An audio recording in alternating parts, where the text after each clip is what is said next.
Iniciada. Temos ainda 6 minutos. Perfeito. Perfeito. Tem gente para chegar ainda, né? Ainda tá. Isso, é só porque eu não sei se aparece para vocês, mas aparece a bolinha aqui em cima. Sim, aparece. Gravada. Sim. E assim, ó. Quando você finalizar a gravação, tudo que for digitado no chat também é gerado um arquivo tipo Word com tudo que for digitado lá. Gera 2 arquivos, o da gravação e esse arquivo do que for digitado no chat. E já salva automaticamente lá no Drive.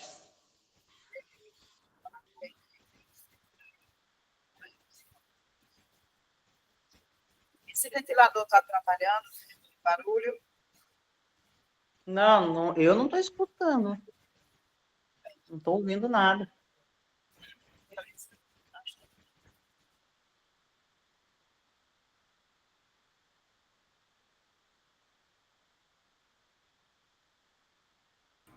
Oi, Marcelo, boa noite, seja bem-vindo.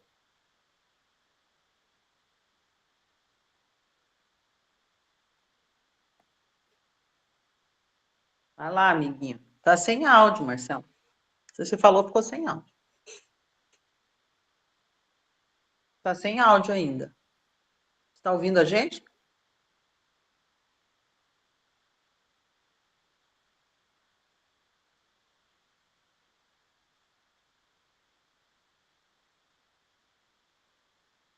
Ainda não estamos lhe ouvindo. Seu microfone está desligado, Marcelo. Ele está procurando onde ligar.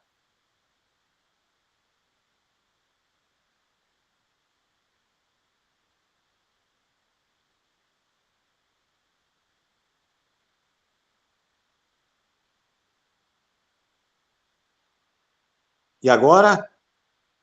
Mas ficou perfeito. Ótimo. Agora sim. Deu boa. Boa noite, meu amigo. Tudo bem? Boa noite, tudo bem? Tudo tranquilo. Graças a Deus, tudo tranquilo. Ótimo. Só que agora a minha tela ficou cheia agora aqui. Eu quero ver como é que eu faço para diminuir a minha tela. Não, temos tempo ainda. Aí deu. Ainda... Voltou. Deu bom?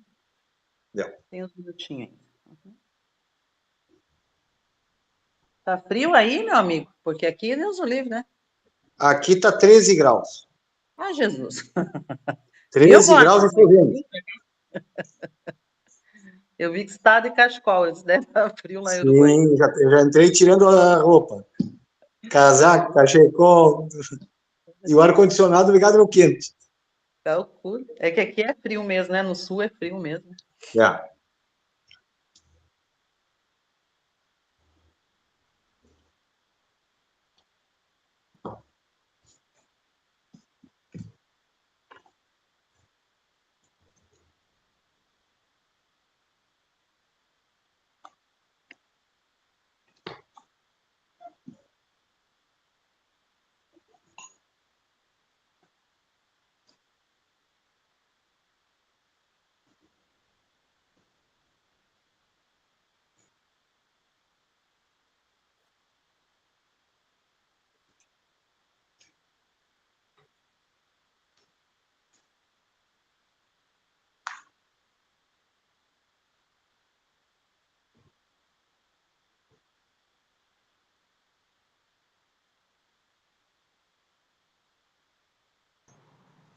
Boa noite.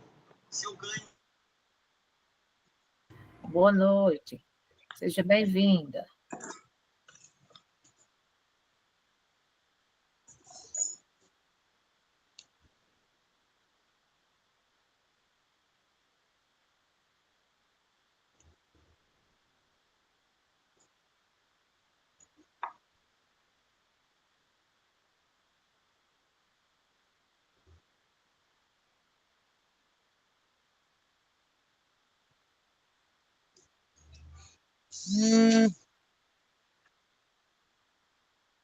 Boa noite, pessoal. Não estou conseguindo abrir a câmera, daí eu fui tentar que saiu fora. Boa Boa noite. noite, Margarida. Boa noite. Tudo bem? Tudo tranquilo. Tudo Então, bem. então vamos lá. Não, eu deixei para abrir no celular e não estou conseguindo abrir a câmera no celular. Mas tá bom.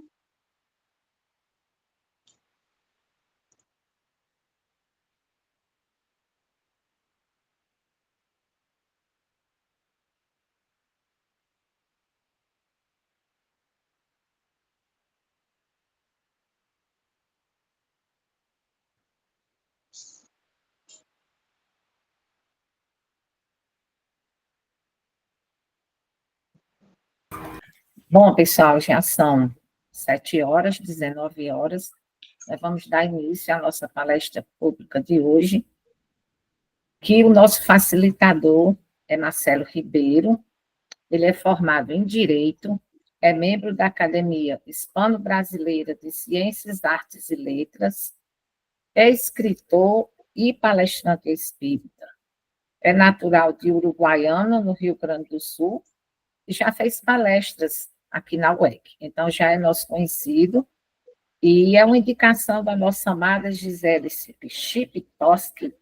Eles são muito amigos, e graças a ela, o Marcelo está aqui com a gente, seja muito bem-vindo, em nome da UEC.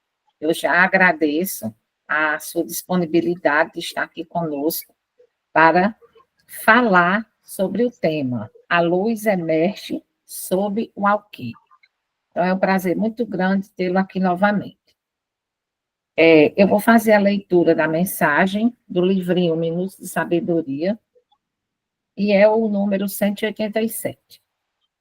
Saiba viver eternamente, buscando estudar e aprender coisas úteis e proveitosas a você e ao próximo. Quando paramos de aprender e de progredir, começamos a morrer realmente. Aprenda o mais que puder, em todos os ramos do saber, para iluminar ao máximo o seu espírito. Aproveite todos os seus minutos para aprender, para aumentar seus conhecimentos. Antes de fazer a mensagem inicial, a prece inicial, eu vou só, embora ele já tenha palestrado aqui para a gente, mas quando estiver faltando assim uns 10, 8, 5 minutinhos, aí a gente costuma abrir para as perguntas, para comentários, e aí a gente abre esse momentinho. E aí quem decide como é que vai ser a palestra é o senhor, se quer que interrompa ou se deixe para o final, quando for na sua fala, o senhor diz para a gente. E eu queria também pedir para o senhor encerrar com a prece final, pode ser? Perfeitamente. Pronto, muito obrigada. Então, agora eu convido aqueles que se sentirem à vontade para fechar os nossos olhos, para que a gente possa fazer a nossa prece inicial. Então, amado Mestre Jesus, irmãos que aqui estão, encarnados e desencarnados, elevando o nosso pensamento ao Pai Maior e nossos sentimentos a Deus, pedimos e agradecemos por tudo que temos recebido e a presente encarnação também. Agradecemos a Jesus, nosso Mestre, pelo amparo, pela sua proteção, e também pedimos que nos auxilie sempre, dando-nos força para que nessa evolução espiritual que nós nos encontramos, que nós possamos estar fortalecidos e também que nos dê discernimento para a luta do nosso dia a dia, a luta no corpo físico e também no corpo espiritual. Que tenhamos sempre bom ânimo, estejamos sempre dispostos a crescer e a evoluir, e também ajudar os nossos semelhantes, os nossos irmãos. Também nos dê o entendimento da palestra de hoje, que ilumine o nosso irmão, que ele consiga repassar todos os que ele preparou, que nós possamos entender e também colocar em prática. Agradecemos aos mentores da casa e, em nome do Mestre Jesus, damos início às nossas atividades de hoje. Que assim seja. Graças a Deus. Não consigo sair. E agora, a palavra É com você, Marcelo. Muito obrigado, boa noite a todos. É uma honra poder ser recebido mais uma vez para estar entre um grupo tão seleto e tão querido. Obrigado pela oportunidade. Espero poder atrapalhar o menos possível com as minhas palavras e conseguir discorrer sobre o assunto que nós vamos tratar nesta noite. Que eu lembro a todos e a cada um que o que eu vou dizer hoje não se enquadra 100% dentro de como o corpo dos espíritas compreendem hoje o espiritismo. Eu ouso pretender fazer algumas colocações que não são mais do que semente para reflexões. Porque, num primeiro momento, os amigos podem perguntar, mas por que o Marcelo está dizendo isso? Sendo que, na verdade, o que me conduz a isto é que as palavras convencem, mas o exemplo transforma. E é sobre o exemplo e é sobre a prática da vida que eu venho falar hoje. E, nesse sentido, a base sobre a qual eu explanarei é a filosofia. Lembrando a todos que a doutrina espírita ela é uma doutrina eminentemente filosófica. E isto no Brasil não é levado em consideração. Nós temos a doutrina espírita como uma religião, muitas vezes, mas ela é, acima de tudo, uma doutrina filosófica, assentada em bases que são científicas e com um viés religioso. Vejam bem que do Pentateuco espírita, religiosamente, nós temos o Evangelho segundo o Espiritismo, que são comentários do mestre Kardec e de espíritos da Pleiade, que o auxiliou na codificação, fazendo comentários sobre o caráter moral das passagens do Evangelho do Novo Testamento.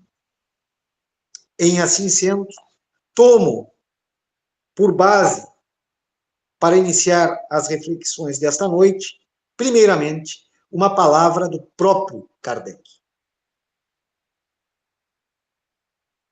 Justamente na abertura, na introdução do Evangelho segundo o Espiritismo, que diz assim: o homem ha chegado a um ponto em que a luz emerge por si mesma de sob o alqueire. Ele se acha maduro o bastante para encará-la de frente. Tanto pior para os que não ousem abrir os seus olhos. Chegou o tempo de se considerarem as coisas de modo amplo e elevado, e não mais do ponto de vista mesquinho e acanhado dos interesses das seitas e castas. Assim disse Allan Kardec na introdução do Evangelho segundo o Espiritismo. Para iniciarmos a reflexão dessa noite, eu trago um texto que é uma reflexão minha, que está inserida em um livro sobre filosofia que eu estou escrevendo, é uma trilogia no último dos livros que eu estou escrevendo, que faço a seguinte colocação. O ser humano passa os melhores e mais decisivos anos de sua vida, aqueles nos quais a sua personalidade é formada e aprendem as questões e os elementos essenciais da vida. Todos esses anos, cursando os bancos escolares. Ao longo de mais de 10 anos de profundo estudo, aprende ele a matemática, a química, a física, biologia, geografia e história. Além, é claro, da língua materna, no nosso caso, o idioma português. Mas nenhuma dessas matérias escolares lhe ensina sobre como lidar consigo, mesmo frente às adversidades da vida. Como enfrentar os medos, suas frustrações, decepções, desenganos, a perda de entes queridos, enfim. de maneira que cada ser humano pouco ou nada sabe sobre como resistir às pressões e enfrentar os problemas, e menos ainda como lidar com as traições, as injúrias e as ofensas. Assim, desconhecem por completo como controlar a própria ira e administrar as doses de sofrimento que pautam o dia a dia de cada ser humano ao longo de sua existência. Ou seja, não recebemos as lições essenciais da existência. E não é que tenhamos faltado às aulas mais importantes. Pelo contrário, elas simplesmente não nos foram dadas, porque elas não existem. No mundo ocidental, o ensino formal peca em muito nesse sentido.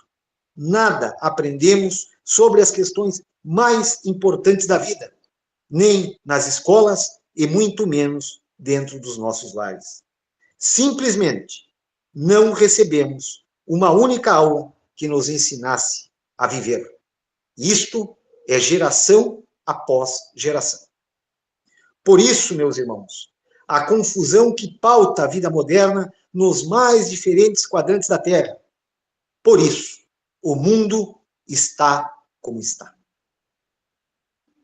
E ouso a dizer que, além de tudo, vêm as religiões com uma bagagem opressiva a tentar nos tolher o nosso psiquismo, nos inculcar culpas e tentar fazer com que a gente se comporte daquela maneira ou de outra maneira.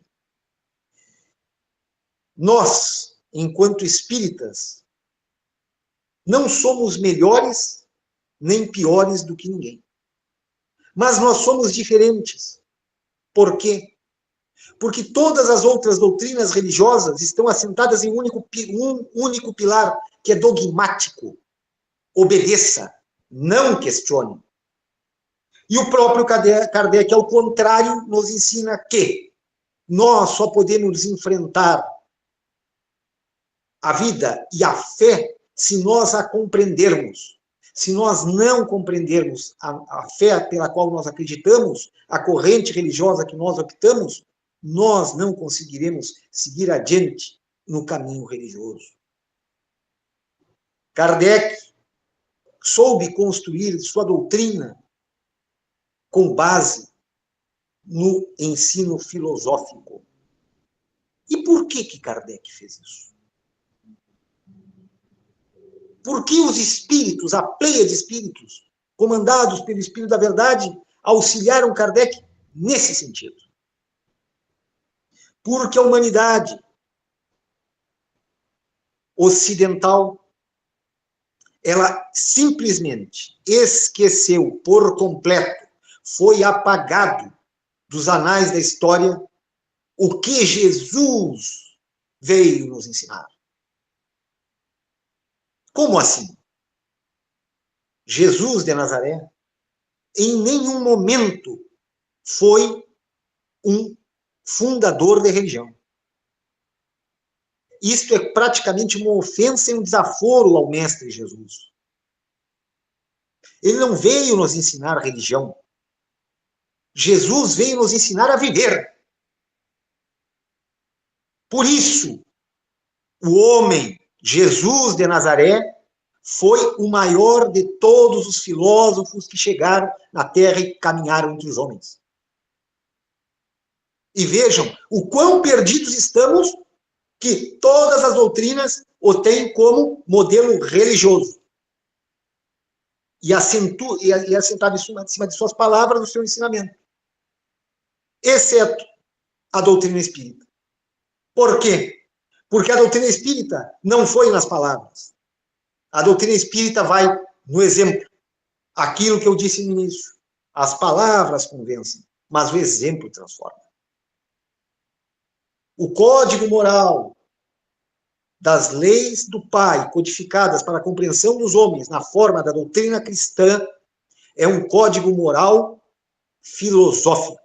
Ou seja, é a cartilha que nós precisamos trabalhar para aprender a viver. Aquilo que eu estava lendo. que nós não aprendemos no colégio, nos bancos escolares, nem nos bancos acadêmicos, muito menos dentro do lar, porque nos faltou.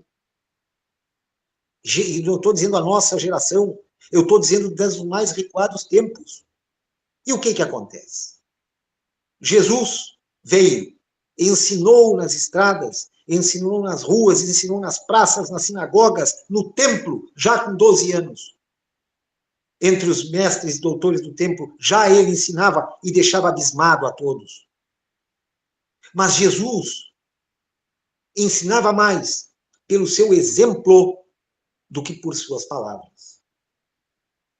E aquilo que Jesus ensinou não foi totalmente compreendido pelos seus apóstolos.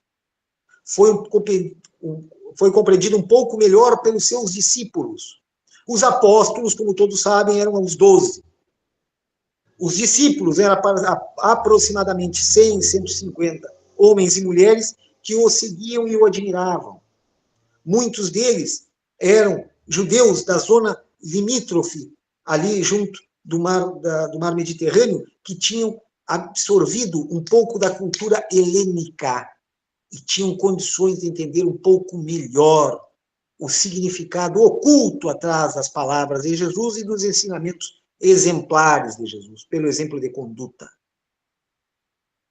Sendo que, de todos os seus seguidores, quem melhor compreendeu o que Jesus dizia e tentava ensinar foi Maria Madalena. E de Maria Madalena surgiu um dos diversos evangelhos que existiam, que é o evangelho gnóstico. Ali nasceu o gnosticismo, ou seja, conhecimento. Baseado em quê? Naquilo que Jesus veio nos trazer. Jesus foi preso, julgado, supliciado, levado ao Gólgota, foi crucificado e morreu. Os seus apóstolos seguiram as suas jornadas. Os seus discípulos também. E houveram várias correntes. Isto que eu estou falando agora é o tempo do cristianismo primitivo, após a morte de Jesus, nos 3 séculos seguintes. Não havia uma unidade do ensinamento de Jesus. Como é que funcionava? A Bíblia era uma só? Não. Cada igreja possuía papiros escritos com história de Jesus, o ensinamento de Jesus. Cada igreja possuía um evangelho diferente do outro. Eis que no ano 325, eis que no ano de 312, o imperador Constantino se converte ao cristianismo. Em 325, ele convoca o primeiro concílio, o concílio de Nicéia, porque precisavam fazer uma união do entendimento cristão para que fosse compreensível a todo o vasto Império Romano. Todos os sacerdotes foram chamados à cidade de Nicéia e foram recolhidos simplesmente todos os evangelhos que existiam em todas as igrejas e levados para Nicéia. Em Nicéia foram escolhidos 4 evangelhos: Mateus, Marcos, Lucas e João. Os outros foram considerados apócrifos. E alguns, inclusive, o evangelho gnóstico foi considerado herege e foi simplesmente queimado. Ou seja, a essência do que Jesus ensinou e perdurou os 3 primeiros séculos até o ano 325 foi apagada quando do concílio de Nicéia, para a convergência de um entendimento cristão a um povo pagão, que era o povo majoritário do Império Romano. O que aconteceu? Vejam bem. Houve uma fusão dos ensinamentos de Jesus com questões pagãs. Isto resultou naquilo que nós conhecemos hoje como Igreja Católica, o catolicismo, que é a base cristã ocidental. Ou seja, o ensinamento do mestre foi relegado. Eles apagaram. E construíram uma outra coisa ao interesse do momento. E pior do que isso, foi, ao longo de séculos, acontecendo outros concílios que iam mexendo mais e mais e mais nos evangelhos. O que Jesus ensinou, que era uma doutrina moral para a construção de um novo homem, uma nova mulher, um novo ser humano que construísse um mundo melhor, amoroso, caridoso, foi apagado. Olha, não precisa te preocupar contigo. Faz o que tu quiser. Peca, mas reza, te arrepende, pede perdão e paga o dízimo. Está resolvido. E foi assim por 1500 anos. Até a chegada de Allan Kardec. Acompanhado de uma pleiade de espíritos, muitos deles foram pais da igreja e santos, que vendo que tinha dado errado, que tentaram construir bem feito, não, vamos recomeçar. Trazendo aos homens, à humanidade ocidental, um ensinamento filosófico que nos ensine a viver. E não a errar, a pedir perdão, a pagar o dízimo e andar em círculos, cegos, guiando cegos, do berço ao túmulo. E hoje, com a humanidade mais evoluída, como o próprio Kardec disse, o homem é chegado a um ponto em que a luz emerge de si mesma, de sob o alqueire. Ele se acha maduro bastante para encará-la de frente. E ainda assim nós vemos tantas pessoas trabalhando em prol de sua igreja, como se aquilo fosse um carimbo, uma chancela, um passaporte para chegar no céu. E fazem isso de todo o coração. Não sabem eles de que, quando fecharem os olhos para o mundo da carne e abrirem os olhos na verdadeira vida, se depararão em bolsões de sofrimento, porque chegarão crentes no céu que eu tenho passaporte para estar no paraíso. E estarão em zonas umbralinas.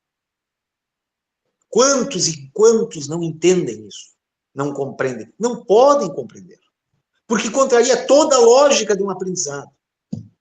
Esse aprendizado equivocado. Ao contrário, nós, espíritas, possuímos um código de conduta que nos norteia. Todavia, não podemos também nós incorrer no mesmo erro, achando, eu sou espírita, o meu passaporte está carimbado para o céu. Lembrando de que aquele que pouco ou nada tem, pouco será cobrado. Agora, aquele que mais tem, muito lhe será cobrado. E quem são os que mais têm? São os espíritos de vanguarda. São os espíritos que estão à frente. Os espíritos já cristianizados, que já reconhecem o império da lei de Deus na forma da doutrina cristã e que se deram conta, esses espíritos, que não, nós precisamos transformar o mundo de algo religioso em algo filosófico. Porque é a filosofia que nos ensina a viver, e não a religião. Isto são os agentes transformadores do futuro. Estes somos nós, espíritas. E eu lembro a todos, como eu disse logo no início, que as reflexões desta noite não são sobre palavras, é sobre conduta. E volto àquilo que eu estava dizendo. De não adianta. Eu leio o Evangelho, eu vou ao centro espírita, eu ouço a palestra, eu dou palestra, eu recebo passe, eu dou o passe. Eu tô quites, eu vou para o céu. Não é assim que funciona.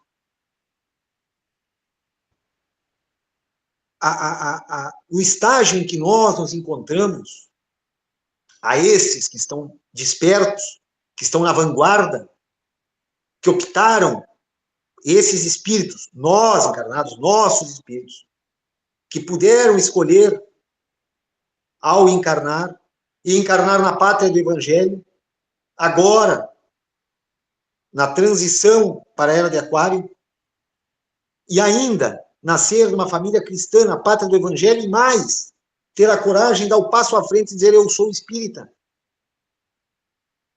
Porque, como diz Raul Teixeira, ser espírita não é para quem quer, é para quem aguenta. Não é fácil. Por quê? Porque nós temos que fugir a todo custo da zona de conforto.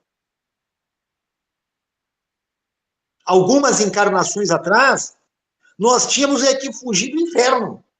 Era assim que nós pensávamos. Hoje não. Não é do inferno.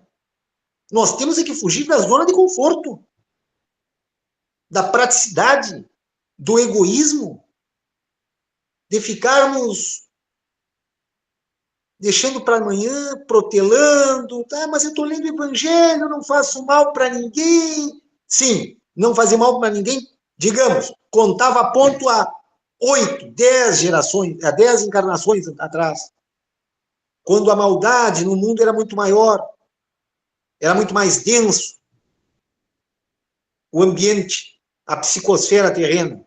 Hoje, não. Hoje, o que nos faz mal, o que nos prejudica, é ficarmos vinculados a determinados conceitos, presos, porque eu sou evangélico, eu sou espírita, e eu vou manter a minha conduta aqui e vou levar minha vida, não estou fazendo mal a ninguém, estou certo. Não, não é assim que funciona.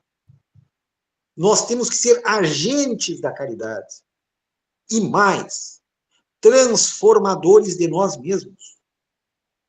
Esculpindo diariamente em nós a nossa transformação para um ser humano melhor, sabendo lidar com todos os problemas que nos afetam diariamente, porque todas as dores, todos os problemas, eles não são punitivos, nós já sabemos, eles são educativos, é para nos educar, para nos transformar em quê? Em agentes transformadores do novo mundo, da nova era. Isso é filosofia, isso não é religião. E é pelo exemplo filosófico que nós temos o trabalho hercúleo, imenso, de poder trazer sobre os nossos ombros aquilo que Jesus fez e foi esquecido. É nós que pegamos o condão e dizemos, olha, meus irmãos, é assim que funciona. E querem ver um exemplo? Básico. Básico. Vejam como qualquer família cristã se depara diante da morte. E como é que os espíritas se deparam diante da morte? Nós, como somos espíritas, alguns de nós de família eminentemente espírita, podem não saber mas como é que funciona. Mas os outros nos olham abismados. Abismados, a maior forma de admiração. Como eles conseguem lidar com a dor daquela maneira? A serenidade. Você percebe, sim, o sofrimento, mas eles não estão desesperados. Por quê? Porque nós sabemos que a vida não terminou. E que nós haveremos de nos reencontrar e que os nossos entes queridos estão vivos, em outro plano. Quer exemplo maior? Agora, nós precisamos também tocar no coração desses irmãos e irmãs da forma da nossa conduta fora de um velório e fora de um enterro. Na rua, em casa, no trabalho, quando recebemos uma ofensa, uma injúria, com perdão, nos libertando desses grilhões que nos amarram e fica preso aqui no peito, e que nós, querendo ou não, gostamos de sofrer com isso aí. Se nós não gostássemos, nós lidaríamos de uma forma melhor.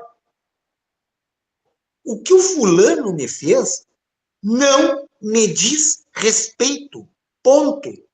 Ah, mas ele falou de mim, ele me acusou, ele me traiu. É ele, não é eu. O que diz respeito a mim é como eu vou responder frente àquilo que ele me fez. E aí nós nos perdemos. Por quê? Porque no primeiro ímpeto, o que nós fizemos? Reagimos de uma forma que não é legal. Aí nos diz respeito. Aí marca o nosso DNA. Aí imprime no nosso espírito, no nosso perispírito, o que nós fizemos.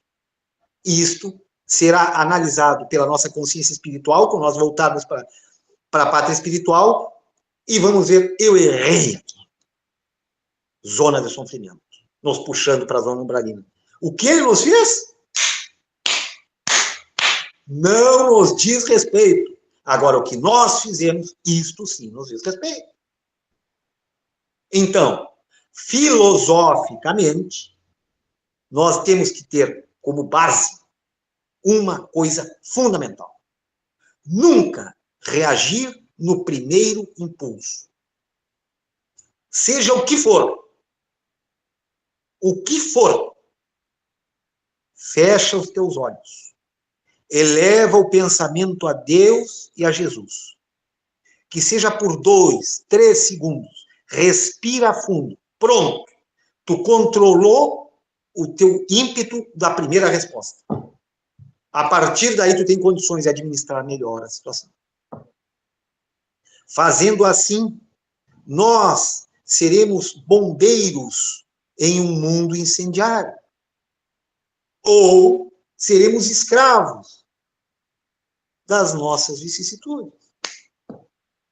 É nós que temos que escolher. Na verdade, não temos muito o que escolher, porque nós já optamos por ser espíritas. Agora, não estamos aqui, nenhum de nós, para sermos pseudo-espíritas. Não. Nós temos que vivenciar a vida como Jesus nos ensinou. Não para sermos mártires. Não, isso já passou. O que nós temos que ser é transformadores de nós mesmos. O ensinamento de um grande escritor russo chamado Leon Tolstói. Dizia ele, todos pensam em mudar o mundo, mas ninguém pensa em mudar a si mesmo. Todos nós estamos preocupados, como é que vai ser? A humanidade está perdida? Como vai ser? Nós temos uma preocupação num conjunto que não nos diz respeito. Tu nasceu com quem, hein? Tu nasceu sozinho.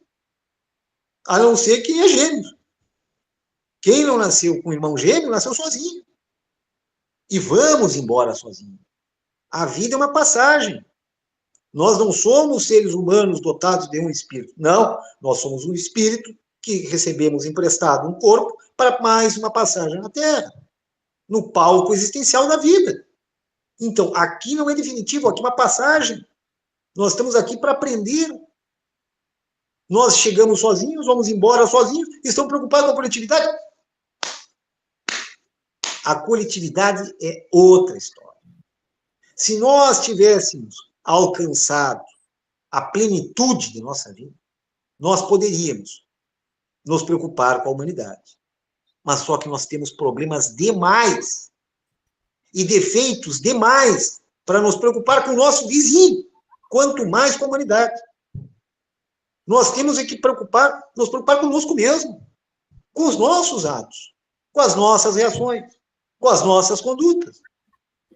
Analisando o nosso comportamento, a nossa fala e o nosso pensamento. Porque é do pensamento que vai sair a fala e o comportamento.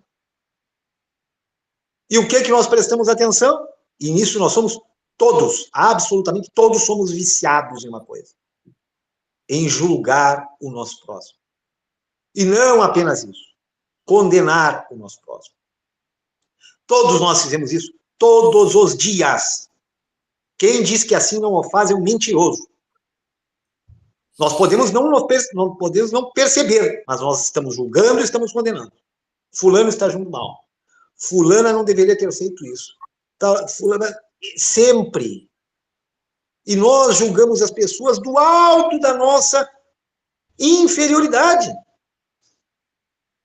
Nós julgando melhores do que os outros, quando não o somos, não somos. Nós precisamos crescer. Enquanto nós estivermos julgando e condenando, meu amigo, tu está de estacionário para baixo. É quase um processo involutivo, que a doutrina espírita diz que não há. Se nós estivermos julgando, condenando, Mas nós, vamos como para baixo. muitas vezes, Muito bem. Lindo. tem alguém com o microfone ligado, eu peço que desligue. Fátima, por favor. Pronto, já desligou. Desculpa. Nós precisamos impedir de ficarmos nesse momento estacionário que nós estamos achando, por sermos espíritos, que estamos avançando, e não estamos avançando. Não adianta mais não fazer mal a ninguém. Não adianta ir no centro espírita, rezar, pedir a Deus. Nós temos que fugir da zona de conforto e nos melhorarmos. Mas nesse melhoramento, é primordial que seja da ordem do pensamento, que vai refletir no que nós vamos falar e na nossa conduta. Seja juiz de ti mesmo. Seja o mais severo tribunal que tu puder ser diante do espelho da consciência. Só assim tu realizará a tua reforma íntima. Praticando isso, tu estarás praticando a filosofia espírita, kardecista. E aqui eu peço permissão para fazer uma sugestão de leitura complementar, fora da doutrina espírita, mas que leiam também sobre a filosofia estoica, os estoicos, como souberam lidar com a dor, com as perdas, com os fracassos. Nos ensina muito a viver. Leiam os livros do Pentateuco Espírita e, principalmente, leiam o Evangelho segundo o Espiritismo como um código filosófico e não religioso. Querem ler como religioso? Ótimo! Mas leia também como um mecanismo filosófico transformador da vida. O Evangelho, meu irmão e minha irmã, não é um livro. O Evangelho é algo vivo. É a prática do ensinamento do Mestre Jesus na nossa consciência e no nosso coração. Agora, se nós estamos achando que o Evangelho é aquele livrinho que a gente abre para rezar e pedir, aí a gente está meio atrasado na lição. Se nós conseguirmos fazer com o Evangelho seja algo eminentemente vivo na nossa consciência e no nosso coração, ele vai pulsar de tal forma que nós não passaremos indiferentes por aqueles que estão em sofrimento, que estão passando necessidades de forma silenciosa. Nós vamos parar e nós vamos auxiliá-los. Porque nós não vamos conseguir ficar parados. A nossa consciência vai nos condenar, nós vamos conseguir botar a cabeça no travesseiro. É isso que Jesus espera de nós. Que quando tu passe pelo sofrimento, tu não seja indiferente. Deixa para os outros a indiferença. Ah, mas eu estou muito ocupado, hoje não dá. Nunca vai dar. Nunca vai dar. Sempre vai ter alguma prioridade muito maior do que o sofrimento alheio. Qual é o problema? O problema são as prioridades. Qual é a nossa prioridade? A nossa prioridade somos nós mesmos. E depois, nós mesmos. E depois, aqueles a quem nós amamos. E depois, aqueles por quem nós temos simpatia. E depois, o resto. Aquele que nós chamamos de mestre, era assim a conduta dele? Jesus de Nazaré se consagrou como um excelente marceneiro? Não. Ele cumpriu a missão, auxiliando como arrimo da família, até Tiago, seu segundo irmão, estar em condições de poder assumir a oficina da família, para passar para ele e ele começar o ministério público dele, dedicando a vida ao bem e ao ensinamento da humanidade. E nós chamamos ele de mestre, nos autoproclamamos seguidores dele, somos cristãos, na verdade, pseudo-cristãos, mas, ao contrário do Mestre Jesus, a nossa prioridade somos nós mesmos. Deve ser, mas deve ser no sentido de nos aprimorarmos, de tirarmos aquilo que está de errado no nós. Enquanto, diante do sofrimento alheio, nós temos que ir em socorro. Muitos podem dizer, não, mas eu não tenho dinheiro para isso. Por pior que seja a tua condição financeira, era melhor do que de Jesus, que não tinha um travesseiro onde repousar a cabeça. Muitas vezes andava descalço, vivendo num dos mais pobres, numa das mais pobres províncias do Império Romano, e ele dividiu a história da humanidade em antes e depois dele. Ou seja, prioridades e desculpas que nos norteiam o pensamento, nos deixando aonde? Naquilo que eu disse lá atrás, estacionado na zona de conforto. Mais fácil. Vamos ficar em casa, vamos ver a novela, né? Mas depois vamos dar uma lidinha no Evangelho, né? Vamos no centro espírita, não vamos fazer mal a ninguém, mas vamos ficar na nossa zona de conforto, porque aqui está muito bom, está ótimo, é uma opção. Mas tudo que você colhe, você planta, colhe.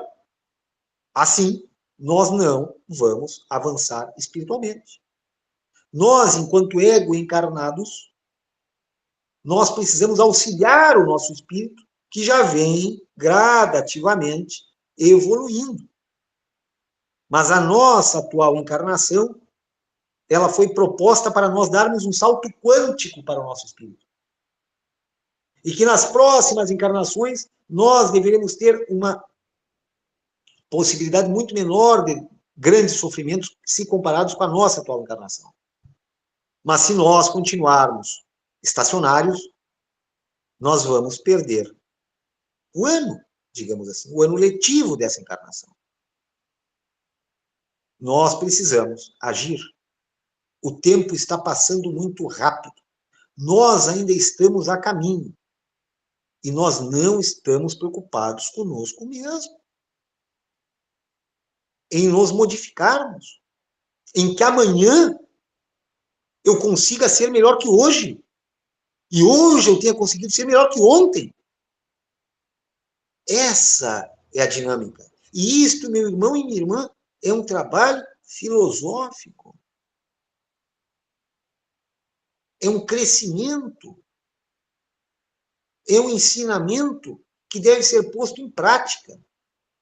E não como algo inalcançável, vindo dos céus.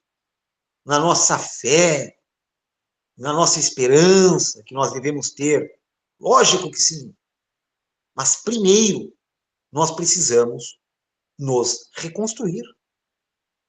E na nossa reconstrução pessoal, que é chamada de reforma íntima, Jesus não tem nada que ver. A não ser como o mestre que ensinou a regra de conduta. Agora, Deus, Jesus, espiritualidade, meu amigo, é tu que está construindo sozinho. A espiritualidade vai te ajudar, se tu te ajudar. Como Joana d'Arc dizia, hajam que o céu agirá. A espiritualidade está esperando por ti. O teu espírito está esperando que tu haja conforme o planejamento encarnatório que ele assinou, que ele aceitou. Mas aí nós temos o quê? O nosso livre-arbítrio do nosso ego carnal, que não sabe o que foi firmado pelo nosso espírito no planejamento encarnatório. Mas mesmo assim, ainda que nós não sejamos atores no palco da vida, sem conhecer minimamente o roteiro da obra, nós precisamos evoluir. E esta evolução passa eminentemente por aquilo que nós chamamos reforma íntima. Só que a humanidade ocidental já está minimamente amadurecida, como disse Kardec em 1863, eu volto a repetir. O homem é chegado a um ponto que a luz emerge por si mesma de sob o alqueire. Ele se acha maduro bastante para encará-la de frente, tanto pior para os que não ousem abrir os olhos. Chegou o tempo de se considerarem as coisas de modo amplo e elevado, não mais do ponto de vista mesquinho e acanhado dos interesses de seitas e de castas. Permitam-me repetir a última frase.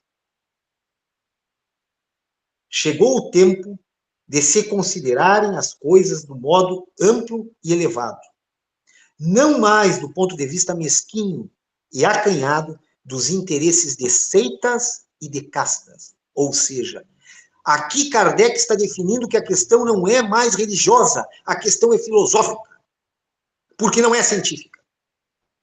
São os seres humanos e a sua conduta. Os seres humanos de frente à vida. Como reagir para a vida, como aprender a viver. Isto é filosofia. E é isto que ele veio trazer.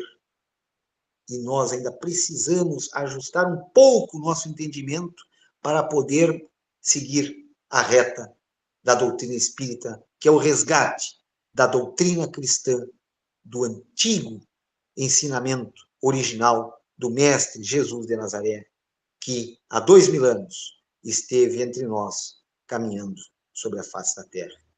E assim encerro as minhas palavras neste dia, fazendo a minha explanação um pouco menor, para deixar os amigos e as amigas que assim o quiserem fazer algumas perguntas para que a gente possa conversar, porque eu acho que essas considerações, essas sementes para reflexões que eu deixei, hoje talvez possa ser necessário alguma consideração a mais. A todos o meu abraço e muito obrigado pela atenção de todos.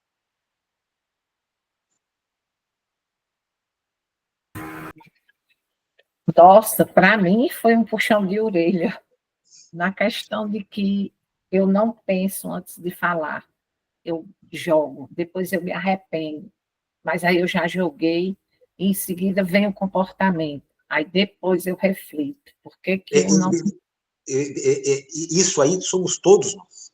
Então, assim, ó, aquilo que eu lhe disse, que eu estava dizendo, seja o que for, uma bofetada, qualquer coisa, fecha os olhos, eleva o pensamento a Deus. Eu elevo o meu pensamento a Deus e a Jesus e respira fundo.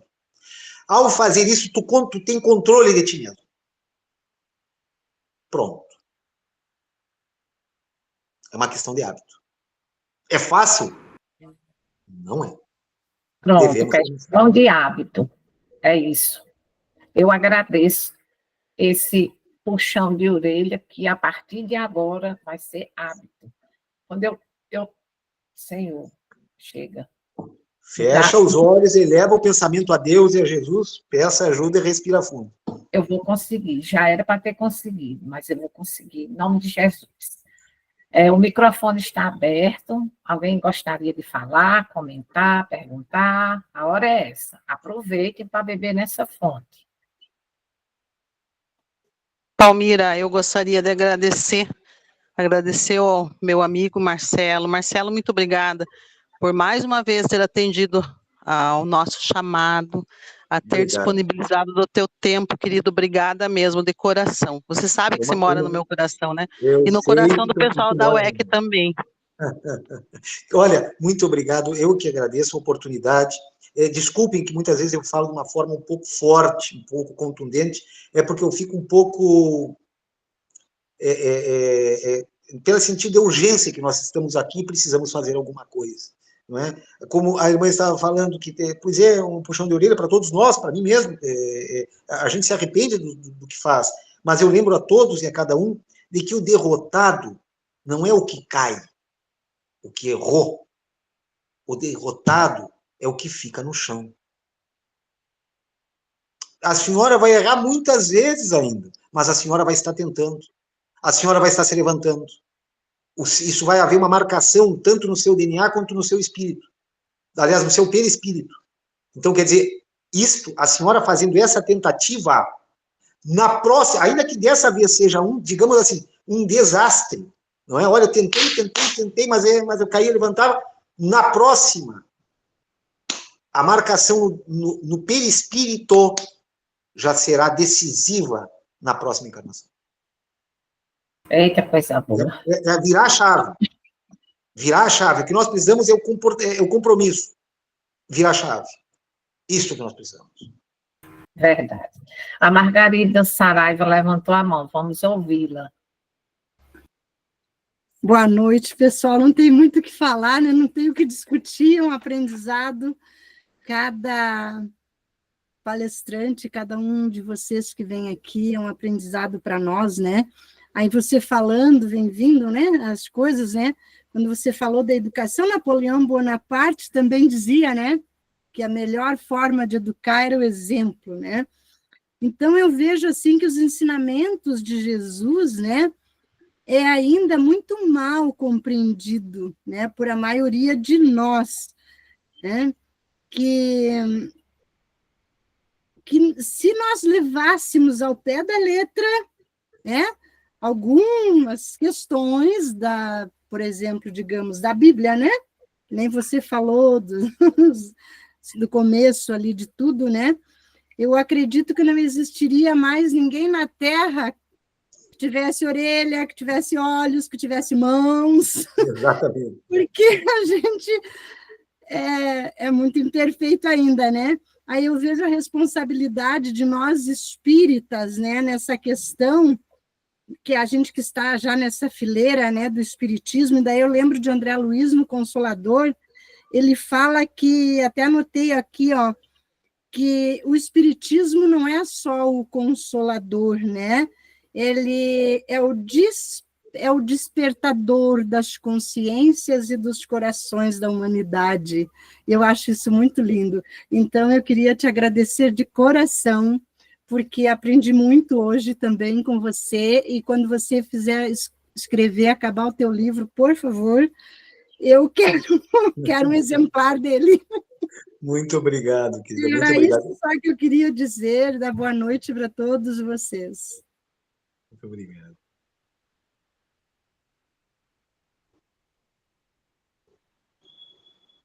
Pronto, Jássia. Pode falar, amiga. Boa noite a todos, que a paz de Jesus esteja conosco.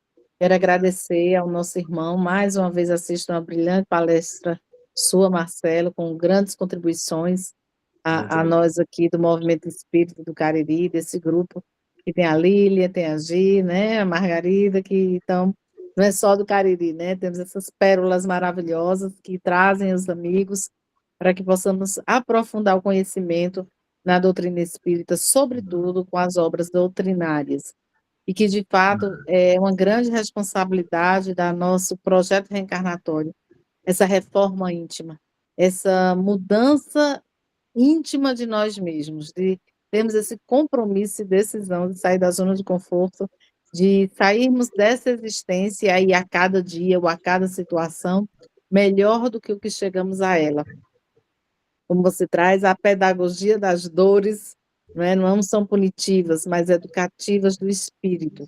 E mesmo que, a partir da luz da doutrina espírita em nossa vida, e ela chega de uma forma diferente a cada um de nós, naturalmente, pelas nossas caminhadas aí equivocadas das existências, mas sermos firmes, termos a coragem da fé, como traz no capítulo aqui, 24, né, do Evangelho segundo o Espiritismo, você mostrando o seu, aproveito e mostro o meu aqui também, que é o nosso guia, né, junto com as outras obras de transformação moral, filosófica, religiosa, no sentido do religare ao nosso Pai maior, né?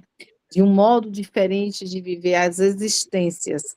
Então, precisa a coragem da fé para que a gente declare essa fé raciocinada e transforme-a em atitudes para nós, não é para os outros irão observar, né? Então, e de evangelizar, né, como nos diz aqui os espíritos superiores, se preciso, fale do Cristo, né? Fale do evangelho, porque as suas atitudes devem mostrar essa transformação. Exatamente. Muitas vezes nós somos cobrados para outros irmãos que ainda não estão conosco bebendo desta fonte, como diz Palmira, da doutrina espírita e do Mestre Jesus. Recentemente aconteceu algo comigo, que eu vou compartilhar, só um tiquinho, viu, Palmira? E aí eu tive uma resposta, como você colocou, você nos deu essa dica prática, né? Respira 3 minutos, 3 segundos antes da reação, né? Para que essa reação lembre-se de Jesus. Se eu quero ser irmã de Jesus, amiga de Jesus, como Jesus reagiria nesta situação que eu estou passando? E assim fiz o que você recomendou hoje, e algumas pessoas próximas de mim disseram assim, mas para reagir assim? Não, é para reagir de outro modo, com raiva, com rancor, com ódio, com tudo que não deveria ser, né? E eu disse, não, mas Jesus não nos ensina isso. Aí a pessoa disse, mas você não é Jesus, eu não sou Jesus, Jesus é Jesus. Então, assim, a gente tem ainda, né, esse reforço aí para a gente dizer, é mesmo, né? Não, mas aí, uma vez que a gente, né, conhece a doutrina espírita, não tem como pecar, como errar em paz, né? Está sempre aquilo ali na sua cabeça, não é por aí. Então, muito obrigada, Marcelo, pela sua dica prática. E Muito só obrigado. falando para ti, você falando do que a gente pensa, influencia no que a gente sente e reflete no que a gente fala ou age, né? Então, eu sou psicóloga e a minha abordagem de trabalho é a terapia cognitivo-comportamental. E ela bebe da filosofia e nos fala que essa engrenagem que você nos trouxe aqui, pensar, sentir e agir, ela é uma tríplice compreensão cognitiva. E é aí que a gente deve atuar. Olha, a ciência e a filosofia e a religião, no sentido do religare, estamos, né, buscando essa caminhada. Muito obrigada, que Jesus te abençoe de sempre e volte sempre a nos trazer ótimas palestras. Muito obrigado. Alguém gostaria de falar mais alguma coisa? Pelo visto, não. Então, eu agradeço a participação.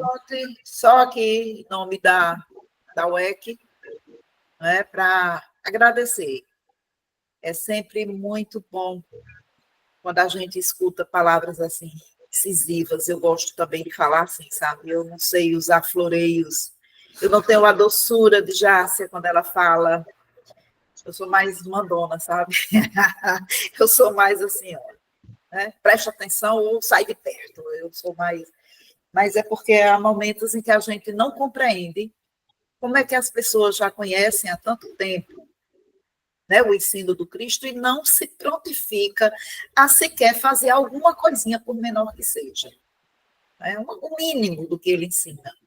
E esse daí, né, de fechar o olho, respirar e deixar passar, é o mínimo. Porque quando a gente tiver esse hábito, todas as outras coisas vão fluir com naturalidade. Gratidão. Muito obrigada. Então, eu agradeço a todos que aqui estiveram para ouvir o nosso palestrante. Agradeço principalmente a Marcelo pela disponibilidade, volte sempre. E agora, a nossa prece final.